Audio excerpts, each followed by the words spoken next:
When you think about what it takes to be good with money, what comes to mind? Probably a Wall Street whiz, right? Someone with a fancy degree? Well, what if I told you that one of the most incredible financial success stories is about a janitor who quietly built an $8 million fortune, while at the same time, a top finance executive with every possible advantage went completely bankrupt? It's a true story, and honestly, it flips everything we think we know about money on its head. So, let's meet these two guys. On one side, you've got Ronald Reed. He was a janitor, a gas station attendant, no fancy financial training whatsoever. His main hobby, chopping firewood. And on the other side, we have Richard Fiscone. This guy was the total opposite. Harvard MBA, a top executive at Merrill Lynch, the kind of guy magazines would write about, praising his business savvy. He was the ultimate insider. So how on earth does that happen? How does the janitor end up a multimillionaire while the guy with the Harvard MBA goes broke? It feels totally backwards, right? It goes against everything we're taught about who's supposed to succeed with money. And here's the twist, the core of the whole thing. Financial success isn't a hard science like physics, with unbreakable laws.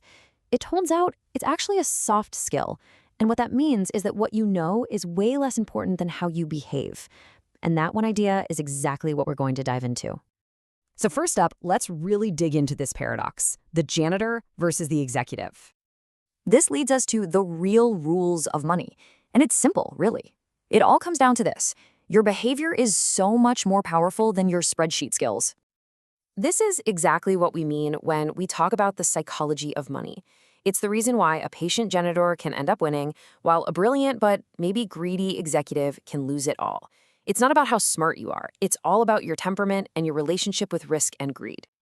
Okay, so the first big principle we have to get our heads around is this. No one is crazy. I know, we see people do seemingly wild things with their money all the time. But here's the thing. Every single financial decision a person makes is rooted in their own unique life experiences. Just think about it for a second. If you grew up with very little money, your definition of risk is going to be completely different from someone who grew up wealthy. If you lived through a period of insane inflation, you're going to view investing and saving totally differently than someone who's only ever seen stable prices. Our own personal history with money, even if it's just a tiny sliver of economic history, pretty much shapes everything we believe about how the financial world works.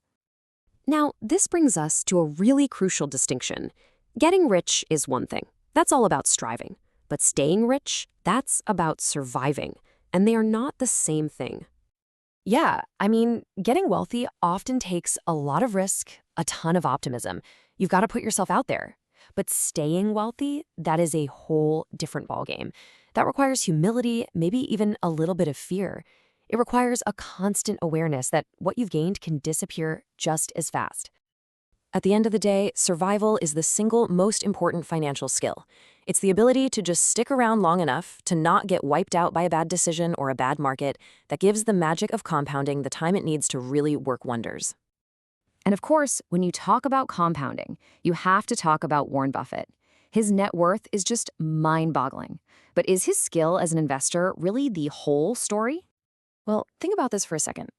If Buffett had started investing at a more typical age, let's say 30, and then retired at 60 like most people, his net worth wouldn't be over $80 billion. It would be less than $12 million. That is 99.9% less. So, yes, absolutely, Buffett is a brilliant investor. His skill is undeniable. But his real secret, his superpower, it's time. He started investing when he was just 10 years old. He has simply survived and stayed in the game long enough for compounding to do its incredible, mind-bending work.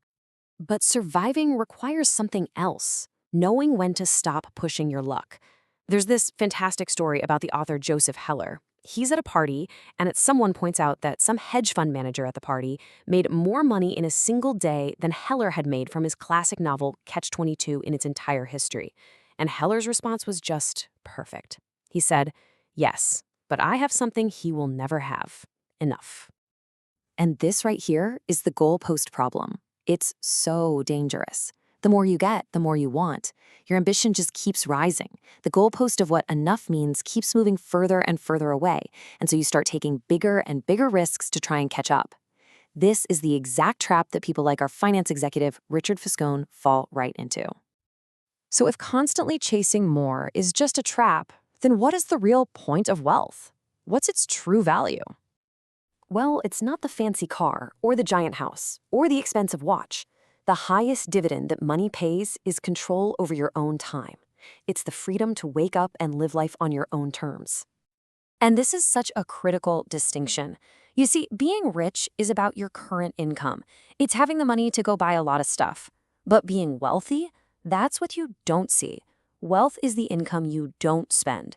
It's the assets sitting there unspent, giving you freedom, flexibility, and options. And this is what true wealth buys you. Not just more things, but options. The ability to change careers if you're unhappy. The power to wait for a great opportunity instead of jumping at a bad one. The freedom to take time off. The security to handle an emergency without panicking. And the option to retire when you decide. So, the real question to leave you with is this. Is the money in your life buying you freedom, or is it just buying you stuff? The answer to that question? Well, that's the real key to the psychology of money.